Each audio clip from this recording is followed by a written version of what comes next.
People, welcome back to Politics Watch. Now, today we're going to talk about Vybz Kartel.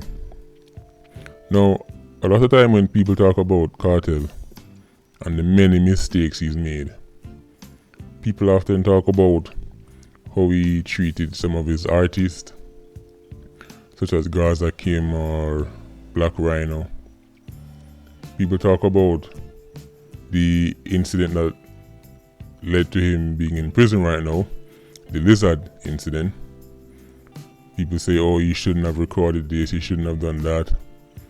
People talk about, how he dealt with people, his pride, etc. There's a long list of things people give you when they're talking about Kartel and his various problems he's had. But when you're talking about mistakes and foolish decisions that Vybz Kartel has made, I'm going to tell you the decision that I think Vybz Kartel think about the most when he's in his cell. And that decision is even bigger than the Lizard case. People, the dumbest decision Vybz Kartel made was to sever ties with Corey Todd. The destruction of the Street Vybz relationship is the single biggest wrong and foolish decision Vybz Kartel made in his career. I'll tell you why. Some people might have forgotten, but I remember very clearly. Street Vybz Rum, within the space of about 1 year, had made major strides in the rum market. Now, everybody knows the local rum market is dominated by brands like Wray & Nephew, Appleton, etc. Brands that have been around for centuries and owned by people who, well, let's just say don't look like Vybz Kartel or Corey Todd. Right? Now, out of nowhere, this ghetto youth come from Waterford. Well, he was born in Waterhouse, but now representing Waterford. And this Yankee youth who come to Jamaica, all of a sudden, these two men have a product that is actually causing waves in the market.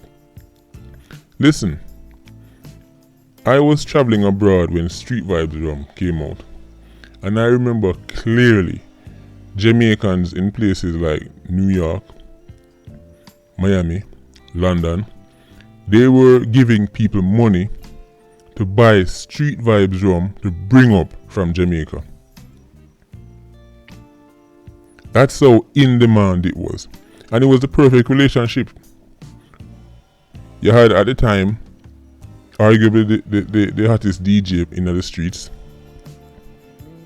with the hottest crew, the Gaza crew, because at the time them that burn up the place. Every rhythm not nice make was a hit, right? And then he was providing the marketing for the rum, and then to take it one step further, they had the club where you then go and buy the rum. People, it was a perfect relationship. Business relationship between Corey Todd, Vybz Kartel, and Street Vybz Rum. Now, when Vybz Kartel sit in his cell, I think about that relationship that he destroyed. It stressed him out. People, I wonder if you realize that Vybz Kartel could have become one of the richest men in Jamaica. I'm not exaggerating here, people.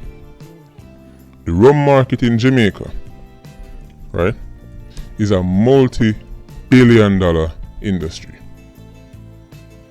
Okay? Multi-billion-dollar industry. If Street Vybz Rum could even have gotten 10% of the market, which I think they could do more because of the dancehall influence, and Vybz Kartel's influence, because we see how powerful he is. Street Vibes Drum, if they just taken 10% of the market share, Vybz Kartel would have reached into a tax bracket that would put him side by side with some of the wealthiest men in the country.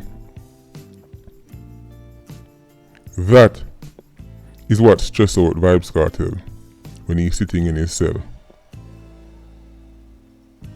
He's not down there worrying about Lizard.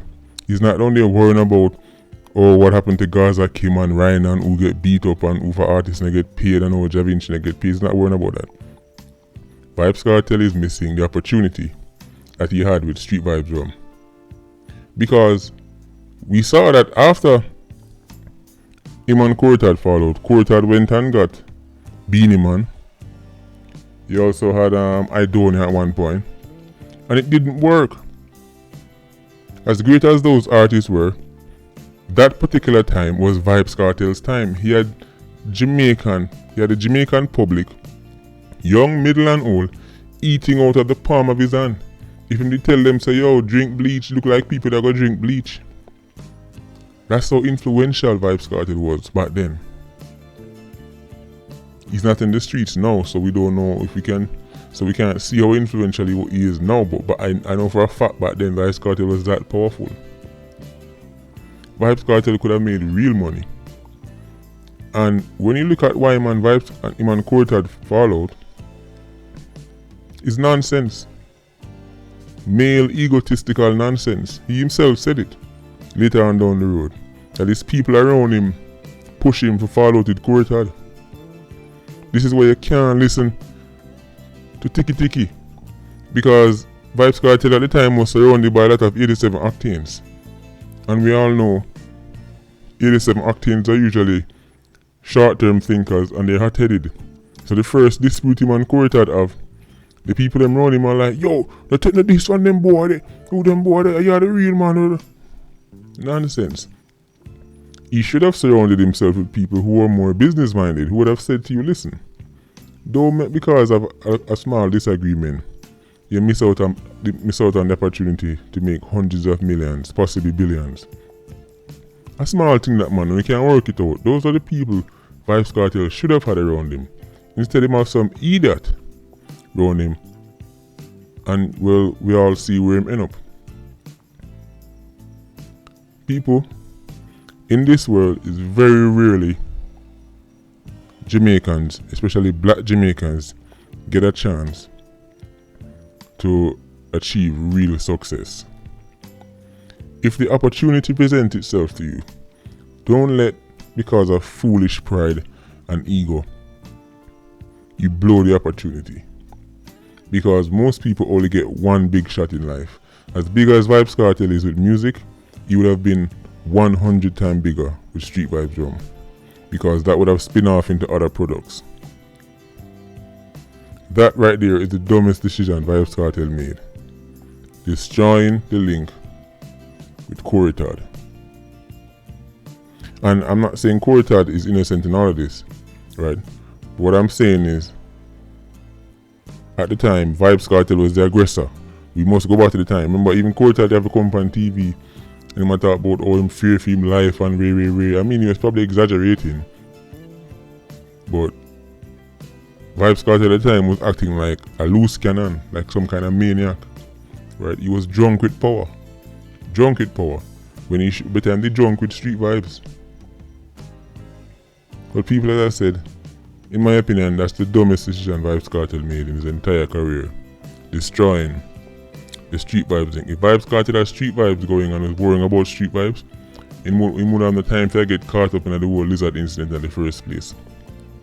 I sent voice note to Manbo missing shoes and Ray. He'd be too busy to be worrying about things like that. Devil find time for idlers, as them say. Anyway, people, this is Politics Watch. Big up, like, comment, share, and subscribe. Bless.